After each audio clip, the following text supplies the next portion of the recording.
नमस्कार प्यारे विद्यार्थियों, आज मैं इस एंशिएंट हिस्ट्री की क्लास में मैं अपने महाजनपद का सेकंड पार्ट शुरू करने जा रहा हूं और फिर इस क्लास को आगे बढ़ाते हैं बिना समय गवाए। तो चलिए, मैंने पिछली बार आपको कुछ महाजनपदों के बारे में पढ़ाया था। उसमें से दो, हालांकि मैंने लगभग सारे महाजनपद पढ़ा दिए थे, उसमें से दो महाजनपद बच गए थे। ठीक है, अब आप देखिए इसमें क्या है। तो जैसे मैं आपको कुछ दिखा देता हूँ, जैसे महाजनपद, जैसे देखिए यह है मत्स्य महाजनपद। इसको आप जरा ध्यान से, पहले महाजनपदों को आप एक बार मैप में देख लीजिए तो आपको आसानी हो जाएगी, ताकि आपको फिर दिक्कत नहीं होगी इसको समझने में। ठीक है, एक है मत्स्य महाजनपद। ठीक है, मत्स्य देखिए, फिर यह है मत्स्य के बगल में सूरसेन है जो ब्रज वाला है। ठीक है, वत्स महाजनपद है। फिर ये काशी है, काशी के बगल में मगध है। फिर ये आवंती है। ठीक है, ठीक है, उसके बाद आप देखेंगे, जरा ध्यान, हाँ थोड़ा राजधानी भी देखिए, मत्स्य महाजनपद जिसकी राजधानी विराटनगर है। सूरसेन जिसकी राजधानी मथुरा थी। वत्स महाजनपद जिसकी राजधानी कौशाम्बी थी। फिर ये काशी है जिसकी वाराणसी है। फिर ये मगध है, ये मगध है। फिर ये चेदी है। फिर आप देखिए कुरु महाजनपद है। और सबसे उत्तर में आएंगे तो कंबोज, अब जो बताया था, जिसकी राजधानी हाटक थी। और सबसे दक्षिण में आएंगे तो अश्मक। आप दो चीज ध्यान रखिएगा, सबसे उत्तरी महाजनपद कौन है? कंबोज। और सबसे दक्षिणी महाजनपद कौन है? अश्मक। ठीक है, तो ये कंबोज है और ये अश्मक है, ये ध्यान रखेंगे। तो सबसे उत्तर दक्षिण वाला ध्यान रखेंगे। उसके बाद अब हम लोग आगे बढ़ते हैं। इस मैप को आप 2-3 बार देख लीजिएगा तो आपको आइडिया लग जाएगा कहाँ कहाँ है। ठीक है, हालांकि मैं चर्चा के दौरान सबको बताता रहूँगा। तो अब हम लोग महाजनपद को आगे बढ़ाते हैं। देखिए, वैसे भी आप देख सकते हैं कंबोज, नीचे सबसे अश्मक है, सबसे उत्तर में कंबोज, इधर अश्मक। ठीक है, तो जैसे कहा जाता है कि वह एकमात्र जनपद जो दक्षिण भारत में था, वो कौन था? अश्मक। ठीक है, कंबोज लिखेंगे। चलिए, कंबोज महाजनपद लिखेंगे।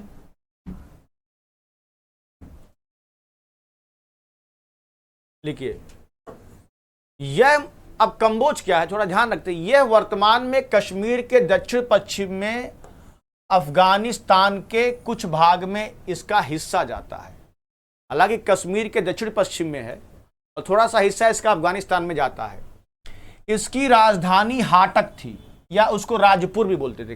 कल ही मैंने बताया था कि कंबोज की राजधानी क्या थी? हाटक थी। कंबोज कहाँ है देख लीजिए, ये है कंबोज। देखिए, थोड़ा सा हिस्सा इसका अफगानिस्तान में जाएगा। या और क्लियर करना हो तो आप यहाँ पे आ जाइए। ये देखिए, ये है कंबोज, दिख रहा है ना कंबोज। इसी के बगल में गांधार है, अभी पढ़ेंगे गांधार, वही पाकिस्तान वाला। तो इसका थोड़ा सा हिस्सा पाकिस्तान में चला जाता है। तो ये कंबोज है जो अभी आपने देखा। मैप में देखते रहेगा, उससे आपको क्लियर हो जाएगा हर चीज। कंबोज सबसे उत्तरी। अब आप देखेंगे कि कंबोज की राजधानी क्या थी? हाटक थी। ठीक है, अब आगे बढ़ते हैं। फिर कंबोज को जो है, ये कंबोज जो है अच्छे घोड़ों के लिए फेमस था। ठीक है, अब कौटिल्य ने कंबोज को वाशास्त्रोपजीवी कहा था। हालांकि ये पूछा कम जाएगा, इसकी उम्मीद नहीं है, लेकिन फिर भी ध्यान रखेंगे। हाँ, लेकिन फिर आपको मैं कहूं, मेन चीज जो मैं बोल रहा हूं उसको ध्यान रखिएगा। कंबोज की राजधानी हाटक है और ये सबसे उत्तर में है। ठीक है, अब चले आते हैं गांधार, जो अभी दिखाया। गांधार कहाँ है उसको भी देख लेते हैं। गांधार कहाँ है एक बार देखिए। सर, बहुत अच्छी पीपीटी हमारे टेक्निकल टीम के सर ने लगाई है। देखिए, गांधार, गांधार तो कंबोज के नीचे गांधार है। तो गांधार महाजनपद कहाँ था ये इस समय? हालांकि थोड़ा सा ये भी उस समय पाकिस्तान को टच करता था, लेकिन गांधार महाजनपद आप देखोगे, ये पेशावर और रावलपिंडी, वर्तमान में ये पाकिस्तान में पड़ता है, गांधार महाजनपद। ठीक है, इसकी राजधानी क्या थी? इसकी राजधानी तक्षशिला थी। तो गांधार महाजनपद की राजधानी क्या थी? तक्षशिला थी। ठीक है, और रामायण के अनुसार तक्षशिला की स्थापना भारत के पुत्र दक्ष ने किया था। ये दक्ष ने किया था, और इसी महाजनपद में पुष्कलवती नगर था। गांधार का उल्लेख ऋग्वेद में भी है। तो पहले ध्यान रखें, कंबोज की राजधानी हाटक। कंबोज कहाँ? थोड़ा सा हिस्सा ये कश्मीर के उत्तर, ये पश्चिम की तरफ अफगानिस्तान की सीमा को टच करता था। और गांधार महाजनपद है पाकिस्तान में, जिसकी राजधानी क्या थी? तक्षशिला, जहां फेमस विश्वविद्यालय था। ठीक है, तो ये ध्यान रखेंगे। अब आगे बढ़ते हैं। देखिए मगध, अब हम लोग पढ़ेंगे मगध के बारे में। मगध साम्राज्य का पूरा इतिहास पढ़ेंगे। अब यहीं से शुरू हो रहा है भारत के निर्माण की कहानी। मगध का उल्लेख पहली बार अथर्ववेद में भी मिलता है। ऋग्वेद में इसको कीकट कहा गया है, ध्यान रखिए, ऋग्वेद में इसको कीकट क्षेत्र कहा गया है। और मगध के प्राचीन इतिहास की रूपरेखा महाभारत और पुराणों में भी मिलती है। ठीक है, मगध के प्राचीन इतिहास की रूपरेखा महाभारत और पुराणों में भी मिलती है। ठीक है, तो इसको क्या कहा गया? इसको कीकट कहा गया है। इसको क्या कहा गया है? इसको कीकट क्षेत्र कहा गया है। ठीक है, तो मगध का उल्लेख अथर्ववेद में है और महाभारत और पुराण में भी इसका नाम मिलता है। आगे बढ़ते हैं। मगध को सबसे, अब सवाल है मगध में शासन कौन करते थे? क्योंकि मैंने बताया था 4 महाजनपद बड़े शक्तिशाली थे, मगध, वत्स, मगध, वत्स, ठीक है, और उसके बाद कौशल महाजनपद, ये सब शक्तिशाली थे। उनमें सबसे शक्तिशाली मगध था। हाँ, अब थोड़ा सा मगध के बारे में और समझते हैं, क्योंकि सारी कहानी मगध से शुरू होगी। यही मगध जो है एक ऐसा महाजनपद है जो सारे महाजनपदों को एक करेगा और एक अखंड भारत का निर्माण करेगा। कहोगे ऐसा क्यों? क्योंकि मगध में इतने शक्तिशाली राजा हुए हैं कि उन्होंने सारे महाजनपदों पर कंट्रोल कर लिया था। ठीक है, तो अब हम लोग धीमे धीमे पढ़ेंगे मगध के बारे में। ठीक है, देखिए कि मगध का सबसे प्राचीन वंश बृहद्रथ वंश था। ये वंश था, हालांकि इसका कहीं टाइमिंग का उल्लेख नहीं है। मगध में सबसे प्राचीन वंश बृहद्रथ वंश था, ध्यान रखेंगे, जिसका संस्थापक जरासंध का पिता बृहद्रथ था। हालांकि जरासंध का नाम आप सुनेंगे महाभारत में भी। इसका संस्थापक जरासंध का पिता बृहद्रथ था और जरासंध इस वंश का सबसे पराक्रमी शासक था। और बताते हैं कि वही जरासंध है, यह वही जरासंध है जिसका उल्लेख महाभारत में है। बताते हैं कि जिसको श्री कृष्ण के निर्देश पर भीम ने मारा था। अब देखिए धीमे धीमे आपको महाभारत की कहानियों का कहीं कहीं जिक्र मिलेगा। ये बताते हैं कभी किसी समय में मगध में बृहद्रथ वंश का शासन था और बृहद्रथ वंश के जो शासक थे उन्हीं के पुत्र था ये जरासंध। इसी जरासंध को कृष्ण के निर्देश पर भीम ने मारा था। तो ये एक कहानी थोड़ी सी महाभारत से जुड़ जाती है, इसको जानकारी के लिए है। लेकिन सही मायने में बताते हैं कि बृहद्रथ वंश के बाद मगध पर हर्यक वंश का शासन आया। बृहद्रथ वंश के बाद मगध पे हर्यक वंश का शासन आया। इस वंश का सबसे महान शासक कौन हुआ? बिंबिसार हुआ। बताते हैं बिंबिसार से ही मगध का विस्तार शुरू हुआ। बिंबिसार से ही मगध का विस्तार शुरू हुआ और इसी ने अपने पड़ोसी अंग को, यानी अंग महाजनपद, कहोगे अंग महाजनपद कहां है? मैं दिखा रहा हूं, देखिए अंग महाजनपद बिल्कुल मगध के बगल में होगा। ये देखिए, ये है आपके मगध महाजनपद और इसके बगल में अंग महाजनपद, यानी मगध के बगल में उसका पड़ोसी अंग है। ठीक है, अब आगे बढ़ते हैं। ठीक है, तो आपने देखा कि अंग मगध का पड़ोसी अंग था। तो बताते हैं कि बिंबिसार ने जो है अंग पर भी अधिकार कर लिया, यानी अब धीमे धीमे साम्राज्य का विस्तार होगा। यानी मगध का विस्तार ही बिंबिसार से शुरू होता है और यह विस्तार चलेगा अशोक तक। कहां तक चलेगा? अशोक तक। अब देखिए, आखिर सवाल है कि मगध इतना शक्तिशाली क्यों हुआ? आखिर क्या रीजन है? सबसे बड़ा रीजन था कि मगध क्या था? मगध के शक्तिशाली होने का रीजन था कि मगध के जंगलों में लोहे की खान थी, आराम से हथियार बनाए जा सकते थे। इन जंगलों में हाथी भी मिलते थे और महान राजा हुए। कई नदियां थी जिनका इस्तेमाल परिवहन के लिए कर। तो मगध एक प्रकार से, मगध एक ऐसा साम्राज्य था जो शक्तिशाली हुआ अपने संसाधनों की वजह से। अत्यधिक लोहे की खानें थी, उनके पास हाथी थे जंगलों में जिसका इस्तेमाल किया उन्होंने युद्धों में, और नदियां थी जिनका परिवहन में इस्तेमाल किया जाता था। अब चलिए, मगध के प्रमुख राजवंश कौन थे? अब समझेंगे मगध में कौन कौन से राजवंश आए। पहला हर्यक वंश, दूसरा शिशुनाग वंश और तीसरा नंद वंश। थोड़ा टाइमिंग ध्यान रखिएगा। हर्यक वंश 544 से 412 बीसी है, शिशुनाग वंश 412 से 344 बीसी है, और नंद वंश 344 से 324 या 323 कह सकते हैं। तो भैया पहले ध्यान रखेंगे मगध में कौन कौन से प्रमुख वंश आए।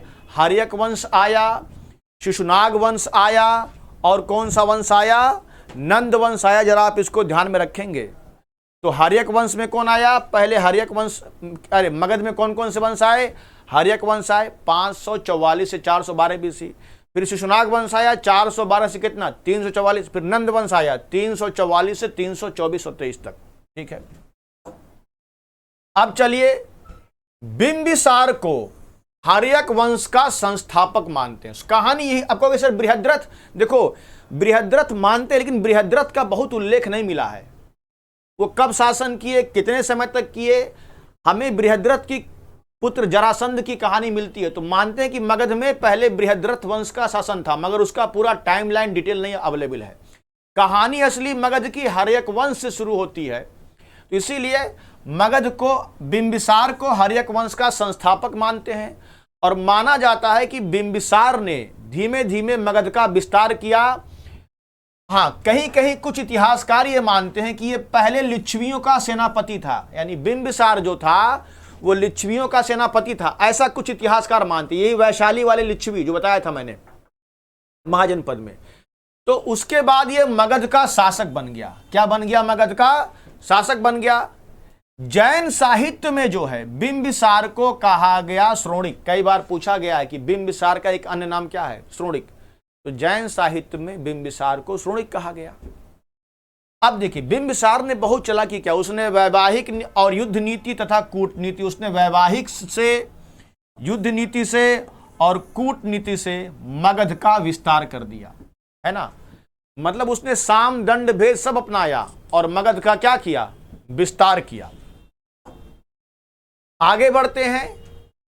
अब देखिए कैसे, जैसे उसने लिच्छवी के नरेश चेटक की पुत्री चेलना, कहीं कहीं लिखा है छेलना, तो उसने लिच्छवी नरेश की पुत्री चेलना से विवाह किया और इस प्रकार लिच्छवियों पर भी अपना प्रभाव बनाया। कौशल के राजा प्रसेनजीत की बहन महाकोसला, या कहीं कहीं कोसला देवी भी लिखा हुआ है, तो इसने लिच्छवी से संबंध बनाया, वैवाहिक संबंध और मजबूती पर, क्योंकि लिच्छवी वैसे सबसे पहले शक्तिशाली थे, तो लिच्छवियों से वैवाहिक संबंध बनाया। फिर नंबर 2 है, उसने कौशल के राजा प्रसेनजीत की बहन महाकोसला से विवाह किया। फिर उसको कौशल जनपद भी एक तरह से उसका वैवाहिक संबंध हो गया, यानी शक्तिशाली महाजनपदों से इसने रिश्ते वैवाहिक संबंध बनाए। और जब कौशल नरेश जो प्रसेनजीत थी उनकी बहन महाकोसला से विवाह किया, तो बदले में इसको काशी दहेज में मिला था। और बताते यही काशी जहां मैं हूं, काशी दहेज में मिला। और लगभग काशी एक ऐसा प्रांत था जहां से लगभग 1 लाख की वार्षिक आय होती थी, लगभग 1 लाख की, इतिहासकारों ने अनुमान लगाया। तो काशी बहुत समृद्ध महाजनपद था और ये उसके अधीन आ गया, किसके, मगध के। तो आप देख रहे हैं किस प्रकार मगध का विस्तार हो रहा है। वो लिच्छवियों से विवाह किया और संबंध मजबूत हुए, कौशल से विवाह करके काशी को अपने अधीन कर लिया, अंग महाजनपद को मिला लिया। तो आप देख रहे हैं धीमे धीमे मगध महाजनपद का विस्तार हो रहा है। अब आगे बढ़ते हैं। उसने अवंती और गांधार महाजनपद के साथ भी मैत्रीपूर्ण संबंध स्थापित किए। उसने अवंती और गांधार महाजनपद के साथ भी मैत्रीपूर्ण संबंध क्या किए, स्थापित किए। उसने गांधार नरेश के दरबार में अपना राजदूत भेजा, है ना। कैसे, मानते हैं कि उसने गांधार और अवंती से भी अपने मित्रतापूर्ण संबंध स्थापित किए। उसने गांधार के दरबार में अपना भेजा राजदूत। और बताते हैं जो अवंती के राजा थे, अवंती के राजा पांडुरोग, पांडुरोग मतलब होता पीलिया, जॉन्डिस, क्या, पीलिया। जब अवंती के राजा पांडुरोग यानी पीलिया से पीड़ित थे, तो उनके इलाज के लिए उसने अपना एक फैमिली यानी राजवैद्य भेजा था। उस राजवैद्य का नाम था, यहां लिखा है जीवन, बल्कि जीवक होना चाहिए, ठीक है, तो ध्यान रखेंगे, चेंज कर लेंगे, जीवक। तो उसने जीवक नाम के राजवैद्य को कहां भेजा था, अवंती। तो देखो, एक तरफ गांधार में राजदूत भेजा, तो वहां से भी संबंध अच्छे किया। अवंती के राजा बीमार पड़े तो उनके पास अपने राजवैद्य को भेज दिया कि जाके इलाज कर लो। तो कहीं मित्रता से, कहीं विवाह से, कहीं युद्ध करके ये मगध के साम्राज्य का विस्तार कर रहा है। आगे बढ़ते हैं। बिंबिसार ने, वही अंग के राजा ब्रह्मदत्त थे, उनको हरा करके साम्राज्य को मिला लिया। बताते हैं जब ये अंग को मिलाया है अपने साम्राज्य में, तो अंग को मिलाने के बाद अपने पुत्र, जिसका नाम आप पढ़ेंगे अजातशत्रु को, वहां का उप प्रशासक बना दिया, एक तरह से गवर्नर कह सकते हैं। यानी जब इसने अंग को जीता था तो अपने पुत्र अजातशत्रु को वहां का प्रशासक बना दिया। तो एग्जाम में कई बार पूछा गया है कि अंग को जीतने के बाद वहां का प्रशासक बिंबिसार ने किसको बनाया था? अजातशत्रु को। अब आगे बढ़ते हैं। बिंबिसार ने राजगीर नगर की स्थापना की और उसे अपनी राजधानी बनाया। ऐसा माना जाता है कि राजगृह का जो वास्तुकार था, जिसने जो राजगृह का आर्किटेक्ट था, वो महागोविंद था, और महागोविंद के आर्किटेक्ट के अनुसार ही राजगृह का पूरा निर्माण हुआ था। ठीक है, अब याद कीजिए, मैंने कहा था मगध की राजधानी राजगृह या उसको गिरिव्रज कहते हैं। आप मुझे जवाब दीजिएगा, गिरिव्रज कितने पहाड़ियों से घिरा हुआ था? मैं कमेंट बॉक्स में आपका वेट करूंगा कि ये 5 पहाड़ियों से घिरा हुआ था गिरिव्रज। उन 5 पहाड़ियों का नाम आप कमेंट बॉक्स में बताएंगे। मैं वेट करूंगा, मैं कमेंट बॉक्स देखता हूं। ठीक है, तो उन 5 पहाड़ियों का नाम बताएंगे, कौन कौन सी पहाड़ी थी जिससे गिरिव्रज या राजगृह घिरा हुआ था। ठीक है, और फिर इसी राजगृह को उसने अपनी बाद में क्या बनाया था? राजगृह की स्थापना की। महागोविंद इसके आर्किटेक्ट थे राजगृह के, और उसने राजगृह को बनाया राजधानी। हाँ, अब एक कंफ्यूजन होता है कि बिंबिसार किसको मानता था, बौद्ध या जैन को? तो ये दोनों का ही उपासक था, बौद्ध भी था, जैन भी था। हालांकि इसका अंत बड़ा बुरा हुआ, वो कैसे हुआ अभी हम समझेंगे। ठीक है, अब देखिए, बिंबिसार ने, हाँ, चूंकि बौद्ध धर्म को भी मानता था, तो बौद्ध के निवास हेतु इसने वेणुवन नाम का एक विहार बनाया था। मतलब जहां घूमते हैं लोग, विहार मतलब उपवन टाइप का, तो वेणुवन नाम का एक गार्डन टाइप का बनाया था। किंतु बिंबिसार के जीवन का दुखद अंत हुआ, है ना, जीवन का दुख अंत, यानी जीवन का यहां पे होना चाहिए दुखद अंत हुआ। ठीक है, जीवन का बहुत ही दुखद हुआ, यानी जीवन का जो अंत है बहुत ही दुखद हुआ। क्यों? बताते हैं कि बुद्ध के चचेरे भाई थे देवदत्त, सुना होगा इनका नाम, कहानी कभी पढ़ी होगी बुद्ध और देवदत्त की कहानी। तो बुद्ध के चचेरे भाई देवदत्त के बहकावे में आकर के अजातशत्रु ने इसी बिंबिसार को कैद कर दिया और बहुत बुरी तरह से टॉर्चर करके मारा था। क्योंकि हर एक, इसीलिए आगे यही वंश पितृहंता वंश बन जाएगा, क्योंकि हर एक पुत्र अपने पिता को मार के शासन लेगा। तो बताते हैं कि जो भगवान बुद्ध के ये कुछ इतिहास में इसका वर्णन है, चचेरे भाई थे देवदत्त, उनके ही कहने पर, उनके बहकावे में आकर के बिंबिसार को अजातशत्रु ने बंदी बनाया और टॉर्चर करके, यानी भीषण यातना देकर मार दिया था। ये ध्यान रखिएगा, ये कहा जाता है। तो मतलब बिंबिसार का अंत बहुत बुरा हुआ था। अब आप देखेंगे कि यहां पर बिंबिसार के बाद कौन कौन आया है, इनके बारे में पढ़ेंगे। अजातशत्रु आए, उदायन आए, अनिरुद्ध आए, मुंडक आए और नागदशक आए। ये आपके सामने है। तो अब आप जब पढ़ेंगे तो इनका टाइमलाइन ध्यान रखेंगे। अब ये शुरुआत है। आज के लेक्चर में मैंने समझाने का प्रयास किया कि मगध क्यों शक्तिशाली था, मगध ने धीमे धीमे कैसे अपना विस्तार किया, और मगध के अधीन कौन कौन से आ गए, क्या, महाजनपद। तो अब यहीं से मगध से धीमे धीमे कहानी शुरू होगी और पहुंच जाएगी अशोक तक, और सम्राट, और पहुंच जाएगी चंद्रगुप्त मौर्य तक, फिर अशोक तक। ठीक है, और चंद्रगुप्त मौर्य के समय में एक अखंड भारत का निर्माण होगा, उसको हम लोग पढ़ेंगे। लेकिन अभी आपको एक सीक्वेंस में धीमे धीमे चलना है। तो आज के लेक्चर में आप ये समझेंगे मगध इतना शक्तिशाली क्यों था। 4 महाजनपद थे जो सबसे शक्तिशाली थे, उसमें सबसे अधिक आगे बढ़ गया मगध। फिर आप जाकर के आज ये देखेंगे कि मगध जो है कि ये राजगृह कितने पहाड़ियों से घिरा हुआ था, बताएंगे।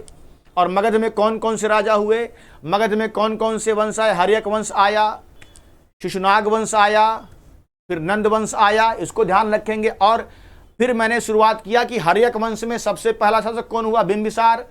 बिंबिसार के पुत्र का नाम अजातशत्रु, उसके बाद उदायन आएंगे, अनिरुद्ध आएंगे, मुंडक आएंगे और नागदशक, जो कि हर्यक वंश का अंतिम शासक है। ठीक है, तो थोड़ा अभी इनके बारे में पढ़ना है।